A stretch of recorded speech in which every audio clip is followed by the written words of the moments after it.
कहानी की शुरुआत होती है एक पुराने शहर के खंडहर में, जहां माइलो नाम का एक लड़का एक ड्रोन से बात कर रहा था। उसने कैमरा में देखते हुए कहा कि मैं इस पूरी दुनिया का आखिरी इंसान हूं। अगर तुम ये वीडियो देख रहे हो तो हमें भूलना मत। उसके हाथ पर एक निशान था जो उसे उस दिन की याद दिला रहा था जब सब कुछ बदल गया। फिर कहानी कुछ साल पहले जाती है। दुनिया तबाह हो रही थी, जंग, भूखमरी, नाइंसाफी हर तरफ थी। माइलो तब एक छोटा बच्चा था जो बिना व्हील चेयर के कहीं आ जा भी नहीं सकता था। वो इस वक्त न्यूयॉर्क में पढ़ाई कर रहा था। उसी वक्त अचानक रिकी नाम के एक आदमी ने देखा कि उसके फोन का सिग्नल चला गया। साथ ही एक जहाज बड़े अजीबोगरीब तरीके से उसके खेत के पास लैंड हो रहा था। तभी दुनिया भर में मशीनें फेल होने लगी, मोबाइल सिग्नल बंद हो गए, प्लेन्स इमरजेंसी लैंडिंग करने लगे और लोग बहुत ज्यादा डर गए थे। आसमान में धुंध छा गई और फिर अचानक एलियंस की ढेर सारी स्पेसशिप्स धूप को रोकने लगी, जिसके बाद पूरी दुनिया में हलचल मच गई। लोगों को अचानक ही अपने मर चुके रिश्तेदार दिखने लगे। ये सारे विजन्स एलियंस की वजह से आ रहे थे। इन एलियंस का लीडर था करैलिन, जो पृथ्वी का सुपरवाइजर बनकर आया था। उसने कहा कि उनका मिशन है दुख, बीमारी और भूख को खत्म करना, एक नई दुनिया बसाना जिसमें कोई भी परेशानी ना हो। दिन गुजरते गए और एलियंस ने अपना वादा निभाया भी। पूरी दुनिया से जंग खत्म हो गई। लोगों ने हथियार गिरा दिए और आपस में गले मिलने लगे। पुराने दुश्मन भी अब दोस्त बन रहे थे। लेकिन दुनिया भर के ताकतवर लोग जिन्होंने जंगे करवा कर बहुत पैसा कमाया है, उन्हें ये सब पसंद नहीं आ रहा था। मसूरी में रिकी के अड़ोसी पड़ोसी बहुत परेशान थे, लेकिन रिकी ने कहा कि एलियंस अब तक सिर्फ मदद ही कर रहे हैं सबकी। शायद ये उनकी कोई चाल नहीं है, हो सकता है वो अच्छे ही हों। एक रात अचानक से रिकी और उसकी पत्नी एली का घर हिलने लगा। घर के अंदर के डिवाइसेस अजीब तरीके से काम करने लगे। डर के मारे दोनों अपने कुत्ते के साथ बेसमेंट में छुप गए। तभी एक रोशनी उनके घर के आसपास छाने लगी। एक अनजान ताकत ने दरवाजे के सारे पेच खोल दिए। जब रिकी बाहर आया तो उसके सामने एक बड़ा सा ड्रोन था। ड्रोन ने सिर्फ तब रिएक्ट किया जब रिकी ने उसमें चढ़ने के लिए हाँ कहा। उसके बाद घर पूरी तरह से पहले जैसा हो गया। इसी वक्त एक और स्पेसशिप व्हाइट हाउस के ऊपर आ गई। ड्रोन ने रिकी को न्यूयॉर्क के एक होटल में टेलीपोर्ट कर दिया, वहीं जहां वो अपनी पहली बीवी जो अब इस दुनिया में नहीं थी उसके साथ हनीमून मनाने आया था। उसे समझाया गया कि ये सब सिर्फ तुम्हारे दिमाग में चल रहा है। फिर एक आवाज आई जो करैलिन की थी। वो एलियंस अपने आप को ओवरलॉर्ड्स कहते थे, तो उन्होंने रिकी से इंसानों और ओवरलॉर्ड्स के बीच का एम्बेसडर बनने को कहा। पहले तो रिकी घबरा कर कहने लगा कि मैं कोई नेता थोड़ी हूँ, ये काम मुझसे बेहतर बहुत लोग कर सकते हैं। लेकिन करैलिन ने कहा कि तुम्हारे नेता चोर हैं साले, लेकिन तुम्हारा मन साफ है। उसने रिकी को एक अजीब सा डिवाइस दिया, बिना ये बताए कि वो करता क्या है।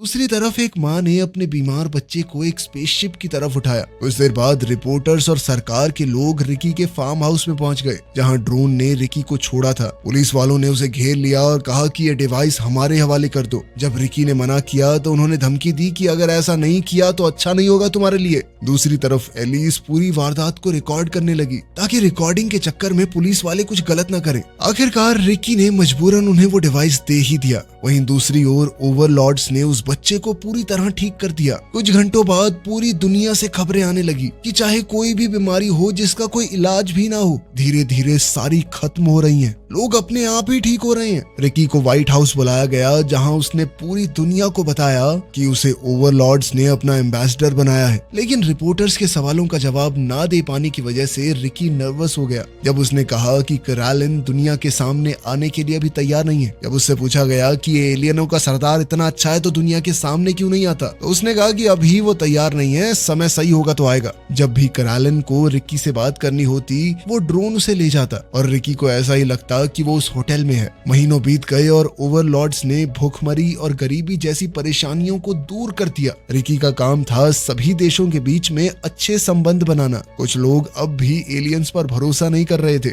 उन्हें लग रहा था कि एलियंस हमें कमजोर बनाकर फिर हमला करेंगे हमारे ऊपर। तब फ्रीडम लीग नाम का एक ग्रुप बना, जिसे दुनिया का जाना माना रिपोर्टर ह्यूगो सपोर्ट करता था। ये ग्रुप एलियंस के खिलाफ प्रोपोगेंडा फैला रहा था। रिकी ने करैलिन से कहा कि अगर वो अपने आप को दुनिया के सामने दिखाए तो लोगों का भरोसा उसके ऊपर बढ़ेगा, लेकिन करैलिन ने मना कर दिया। दूसरी तरफ माइलो को उसके तेज दिमाग की वजह से एक स्कॉलरशिप दी गई थी। वो एलियंस की टेक्नोलॉजी के ऊपर रिसर्च करता रहता था। एक रात माइलो ने देखा कि उसकी माँ किसी डीलर से लड़ रही थी। जब डीलर ने बंदूक निकाली और उसकी माँ पर वार किया तो माइलो को गुस्सा आ गया और वो डीलर से कहने लगा कि मेरी माँ से दूर हो जा कुत्ते। लेकिन डीलर ने गुस्से में उसे ही गोली मार दी। उसकी माँ बहुत ज्यादा डर गई और उसे गोद में उठा लिया। पर तभी आसमान से एक रोशनी आई जिसने डीलर जेलर को तुरंत ही मार दिया और माइलो को पूरी तरह ठीक कर दिया। अब माइलो सिर्फ जिंदा ही नहीं था बल्कि चल भी सकता था। मीडिया ने इस इंसिडेंट को दिखाया और ह्यूगो कहने लगा कि ये एलियंस हमारे साथ भगवान भगवान खेल रहे हैं, जिसको चाहे ठीक कर रहे हैं, जिसको चाहे मार रहे हैं, इनकी मर्जी चलेगी क्या।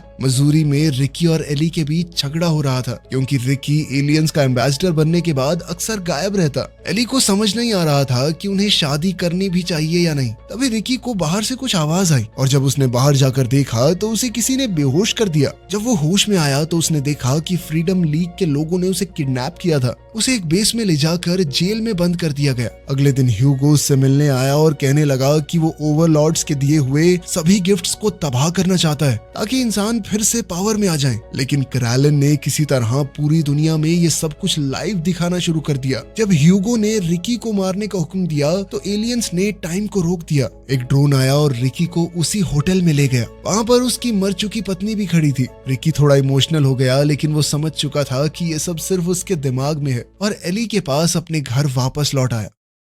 अगले दिन रिकी ने क्रैलन से झगड़ा किया। उसने पूछा कि अगर एलियन सब कुछ देख सकते हैं तो उसकी किडनैपिंग को क्यों नहीं रोका। क्रैलन ने जवाब दिया कि ये सब एक प्लान था फ्रीडम लीग को पूरी दुनिया के सामने एक्सपोज करने का, जो कि पूरी तरह सफल रहा। क्रैलन ने कहा कि उनके प्लान का पहला हिस्सा अब खत्म हो चुका है और उसने कहा कि अब उन्हें रिकी की कोई जरूरत नहीं है। लेकिन इसी मीटिंग के दौरान रिकी ने छुपकर क्रैलन का फोटो ले लिया। जब उसने एली के साथ मिलकर उस फोटो को देखा तो उन दोनों का मानना था कि क्रैलन छुपकर सही कर रहा है। बहुत गंदी शक्ल है इसकी। अगर इसे लोगों ने देख लिया तो वो डर जाएंगे। जल्द ही रिकी और एली अपनी शादी की प्लानिंग करने लगे। लेकिन कुछ धार्मिक ग्रुप्स अब भी एलियंस को सही नहीं मानते थे। रिपोर्टर्स ने बताया कि ह्यूगो अचानक ही मर चुका है। उधर माइलो ने फैसला किया कि वो एलियंस के प्लैनेट पर जाने वाला पहला इंसान बनेगा। 10 साल बाद माइलो MIT से ग्रेजुएट हो चुका था और अब वो वर्ल्ड फेडरेशन के लिए काम करता था, जो कि पूरी दुनिया के लिए एक इकलौती सरकार थी। रिकी और एली शादीशुदा थे लेकिन वो कभी माँ बाप नहीं बन पाए। पूरी दुनिया में अब शांति और प्यार था। ये सब ओवरलॉर्ड्स की एडवांस टेक्नोलॉजी की वजह से ही हो पाया था। और अब जब कैरोलिन के सारे टारगेट पूरे हो चुके थे तब उसने तय किया कि वो अपना असली रूप दुनिया को दिखाएगा।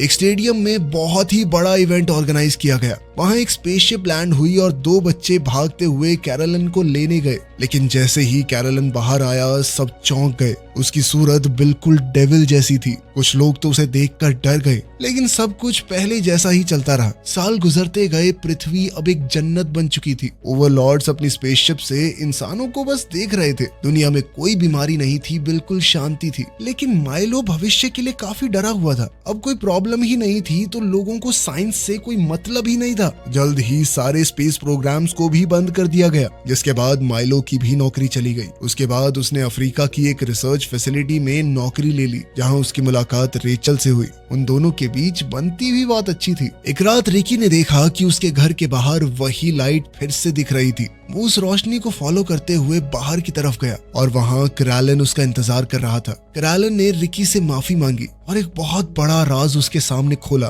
तभी एली घर से बाहर आई और उसने ड्रोन्स को उड़ते हुए देखा, लेकिन रिकी वहीं था। उसने एली से सच छुपाया और कहा कि क्रैलन बस उसका हालचाल पूछने आया था। उसी वक्त अचानक अफ्रीका की उस रिसर्च फैसिलिटी में अचानक जमीन हिलने लगी। रेचल ने देखा कि सारे जानवर डरे हुए थे। तभी डॉक्टर बॉयस को एक नया कमरा मिला जो कि एलियंस ने बनाया था। उस कमरे में एक चमकदार डिवाइस था। बॉयस ने यह सोचा कि शायद क्लैरन किसी से बात करना चाहते हैं।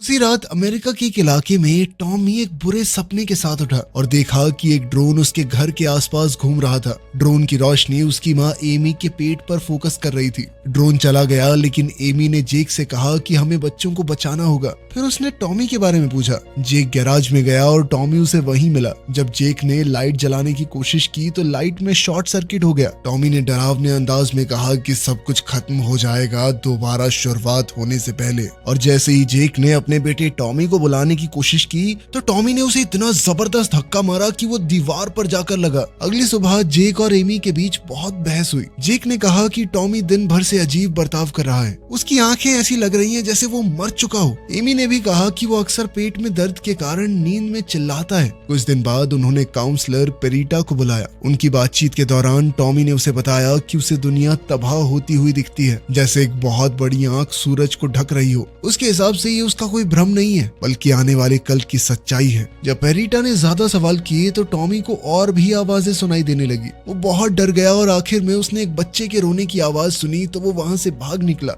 जब पेरिटा उसके पास जाने लगी तो एक अदृश्य शक्ति ने उसके गले की चेन को और ज्यादा टाइट कर दिया, जैसे कोई उसे मारने की कोशिश कर रहा हो। पेरिटा ने बड़ी मुश्किल से वो चेन उतारी। फिर टॉमी ने एमी के पेट को छुआ और कहा कि उस बच्चे ने रोना बंद कर दिया है। एमी को ये बात बहुत अटपटी सी लगी, क्योंकि वो तो प्रेग्नेंट ही नहीं थी। लेकिन टॉमी ने कहा कि इस पूरी धरती की किस्मत को पलटने वाली उसके पेट से ही जन्म लेगी और उसका नाम होगा जेनिफर। उधर रिकी के हाथ की नसें अचानक से लाल पड़ने लगी थी और उसे एक हार्ट अटैक आ गया। ये अजीब बात थी, क्योंकि लोग अब बीमार नहीं होते थे। हॉस्पिटल में डॉक्टर्स ने बताया कि क्लैरेन की स्पेसशिप से कोई चीज उसके शरीर में गई थी, जिस वजह से उसके पास अब ज्यादा वक्त नहीं बचा। एली ने उसे भरोसा दिलाया कि सब ठीक हो जाएगा और फिर घर जाके मशीनों के थ्रू क्लैरेन से बात करने की कोशिश की, लेकिन अफसोस कोई जवाब नहीं आया। 4 महीने बाद एमी को पता चला कि वो सच में प्रेग्नेंट है, लेकिन ये बात उसका बेटा टॉमी पहले से कैसे जानता था। अगले दिन जेक और एमी को एक खास पार्टी में बुलाया गया, जो माइलो के बॉस ने रखी थी। जल्द ही पार्टी में आए सभी लोग चौंक गए, क्योंकि क्लैरेन उनकी पार्टी में आया था।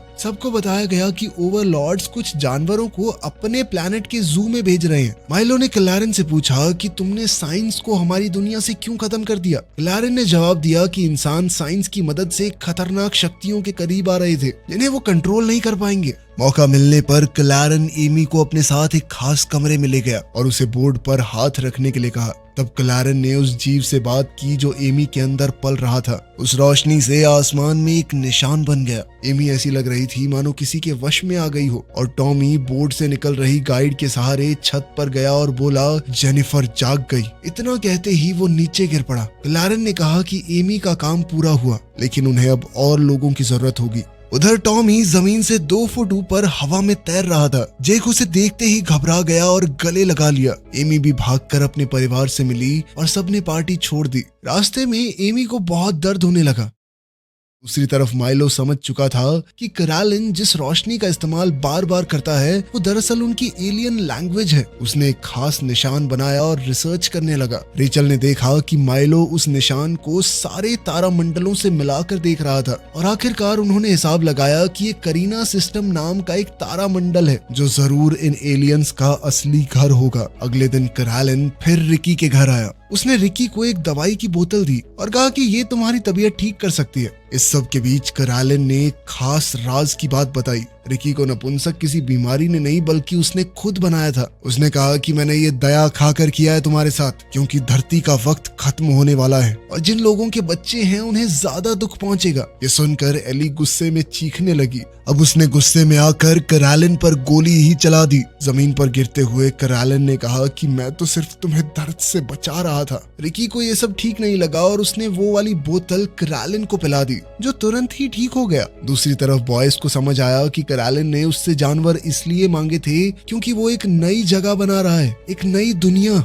खैर जल्द ही एमी ने एक लड़की को जन्म दिया, जिसका नाम उन्होंने जेनिफर ही रखा। लेकिन उसकी आंखें बहुत अलग थी, जिनके अंदर एक अजीब सी हरी चमक थी। 4 साल बीत गए। नए बच्चे अपनी पिछली पीढ़ी से काफी ज्यादा ताकतवर थे। माइलो, जो कि अब रेचल के साथ था, उसने हिसाब लगाया कि इंसान सिर्फ एक ही पीढ़ी में बहुत ज्यादा ही विकसित हो गए हैं। इसके बाद वो इन नए बच्चों को स्टडी करने लगा। ये बच्चे करिश्माई ताकतों के साथ पैदा हो रहे थे, लेकिन अभी तक वो अपनी शक्तियों का इस्तेमाल सिर्फ छोटी मोटी चीजों में करते थे। उधर रिकी अभी भी जिंदा था, लेकिन सिर्फ एक मशीन के सहारे। एक रात क्लैरेन ने रिकी से कहा कि मैं तुम्हें बचा सकता हूँ अगर वो पृथ्वी को छोड़कर उसके साथ चले, लेकिन रिकी ने मना कर दिया। अगले दिन माइलो और रेचल ने देखा कि सभी बच्चे अजीब बर्ताव कर रहे हैं। पूरी दुनिया के बच्चों को अचानक किसी ने अपने वश में कर लिया था। सबने हाथ उठाकर जेनिफर का नाम लेना शुरू कर दिया। बहुत सारे बच्चे टॉमी के घर आकर अपनी लीडर की तलाश करने लगे। माइलो समझ गया कि ये सभी बच्चे न जाने कैसे आपस में कनेक्टेड हैं। और उसने ये बताने के लिए जेक को फोन किया। दूसरी तरफ टॉमी ने बताया कि जेनिफर उन्हें नई दुनिया दिखाती है। जब जेक ने बच्चों को घर भेजने की कोशिश की तो उन्होंने उसकी बात को इग्नोर कर दिया। जेनिफर ने टॉमी के जरिए सब बच्चों से बात की और कहा कि डरने की जरूरत नहीं है, अब हम सभी न्यू एथेंस शहर जाएंगे। रास्ते में जेनिफर ने अपनी शक्तियों का इस्तेमाल करके रास्ता साफ करवा दिया। उधर माइलो लगातार जेक को जेनिफर के बारे में बताने के लिए कॉल करता रहा, लेकिन जेक ने उसके फोन नहीं उठाए। एमी ने देखा कि इस नए शहर के बच्चे भी जेनिफर को अजीब तरीके से देख रहे थे। बाद में उसने अपने घर पे जेक को माइलो से बात करने के लिए मना लिया। जेक राजी हो गया, लेकिन उसने कुछ ही सवाल पूछने की इजाजत दी। माइलो ने जेनिफर से सवाल पूछने शुरू किए। जेनिफर की आंखें चमकने लगी और उसने उन्हें एक विजन दिखाया, धरती की तबाही का। वो सब देखकर माइलो के होश उड़ गए, जिसके बाद जेनिफर ने कहा कि अब शुरुआत होती है अंत की। माइलो ने फैसला किया कि वो ओवरलॉर्ड्स की स्पेसशिप में घुस जाएगा, जिसमें रेचल ने उसकी मदद की, लेकिन वो इस बात से खुश नहीं थी। माइलो ने जानवरों की शिपमेंट में छुप कर घुसने का प्लान बनाया। रेचल ने उसे आखिरी बार चूमा और नींद का इंजेक्शन देकर स्पेसशिप में डाल दिया। रिकी अब बहुत ज्यादा दर्द में था। एली ने उसकी मदद करने की कोशिश की, लेकिन रिकी अपनी मर चुकी पत्नी का नाम ले रहा था। तभी रिकी अचानक से उसी होटल रूम में पहुंच गया जहां उसकी बीवी जिंदा थी। तभी उसे एली की आवाज रेडियो से सुनाई दी और वो समझ गया कि ये सब कुछ झूठ है। कैरोलिन ने कहा कि ये सब कुछ हमेशा के लिए हो सकता है, सब कुछ असली हो जाएगा, लेकिन रिकी ने मना कर दिया। उसने कहा कि मुझे असल जिंदगी ही चाहिए और वो एली के पास लौट गया। कुछ दिन बाद टॉमी का परिवार एक मूवी देख रहा था जब जेनिफर ने अचानक से कहा कि समय आ गया है। कैरोलिन ने सभी लोगों को बताया कि अब इंसान विकसित होने वाले हैं और सभी बच्चे सुपर ह्यूमन बन जाएंगे। उसने ये भी कहा कि अब धरती पर और बच्चे पैदा नहीं होंगे। उसके ऐसा कहते ही सभी प्रेग्नेंट औरतों के पेट से उनके बच्चे गायब हो गए। बच्चे हवा में उड़ने लगे, मानो उन्हें अपने परिवार वालों की चीख पुकार सुनाई ना दे रही हो। लेकिन टॉमी अभी भी जमीन पर था। जेक ने टॉमी को रोकने की कोशिश की, लेकिन टॉमी कहने लगा कि मैं सिर्फ आपको अलविदा कहने के लिए रुका था। इसके बाद वो भी हवा में उड़ गया। जेनिफर एक पहाड़ की चोटी पर थी। वो रोशनी के जरिए धरती की ताकत को खींच रही थी। उधर ओवरलॉर्ड्स की शिप में माइलो जाग गया। उसने खुद को दवाई दी और ओवरलॉर्ड्स ने उसका स्वागत किया। उन्होंने उसे अपना प्लेनेट दिखाया, एक लावा से भरी अंधेरी जगह। उन्होंने बताया कि उसे सोते हुए 40 साल हो चुके हैं और धरती पर सब कुछ खत्म हो चुका है, बिल्कुल उनके प्लान के हिसाब से। उन्होंने बताया कि उन्हें ओवरमाइंड नाम की एक ताकत ने ये सब करने को कहा था। ओवरलॉर्ड्स हजारों सालों से उस ताकत की बात को मानते आए हैं। जैसा ओवरमाइंड कहता है वो वैसा ही करते हैं। इसके बाद माइलो ने कहा कि मुझे मिलवाओ इस ओवरमाइंड से। जब वो जहाज में घुसा तो माइलो बिल्कुल एक सफेद जगह पर पहुंच गया। ओवरमाइंड वहां उसे एक अलग से रूप में मिला, लेकिन इस मुलाकात को आसान करने के लिए ओवरमाइंड ने रेचल का रूप ले लिया। उसने बताया कि ये पूरा ब्रह्मांड मैं ही हूँ। तुम्हारे बच्चों को वो ताकत मैंने ही दी है जिसके साथ वो आगे बढ़ गए हैं। ये सब सुनकर माइलो का दिल भर गया। उसने कहा कि मुझे धरती पर वापस ले चलो। जब वो वापस आया तो 85 साल बीत चुके थे। धरती सुनसान थी। ओवरलॉर्ड्स ने उसे रेचल की फ्रोजन बॉडी दिखाई। माइलो ने गुस्से में उसका नेकलेस खींचा तो वो पूरा शरीर टूट गया, पर माइलो के हाथ पर एक जलने का निशान रह गया। कैरोलिन ने बताया कि माइलो अब अकेला इंसान बचा है। उसने कहा कि मैं तुमसे बहुत जलन महसूस करता हूँ, क्योंकि तुम रोशनी में जा सकते हो, हम नहीं जा सकते। कैरोलिन ने कहा कि तुम अगर चाहो तो हमारे ग्रह पर रह सकते हो, लेकिन माइलो ने कहा कि मैं वापस धरती पर जाकर एक रिपोर्ट बनाना चाहता हूँ, जो कि तुम्हारी मचाई तबाही के बाद की एक डायरी होगी। इसी के बाद हम कहानी की शुरुआत वाले सीन को देखते हैं, जहां माइलो ने वही रिकॉर्डिंग की और तब उसने देखा कि जेनिफर पहाड़ की चोटी के ऊपर थी और वो धरती की बची खुची ताकत को भी अपने अंदर खींच रही थी। जब जमीन टूटने लगी तो माइलो ने कैरोलिन से कहा कि इंसानी दुनिया का एक हिस्सा तो बचा लो। कैरोलिन ने उसके सामने उसकी सारी यादें एक फिल्म की तरह चला दी। उसके अच्छे पल, उसका प्यार, उसकी जिंदगी। एक पल के लिए माइलो खुश था, फिर अचानक धरती फट गई और एक तेज रोशनी के साथ सब कुछ खत्म हो गया। वीडियो पसंद आई तो लाइक कर देना, चैनल को सब्सक्राइब कर लेना। मिलते हैं अगली वीडियो में।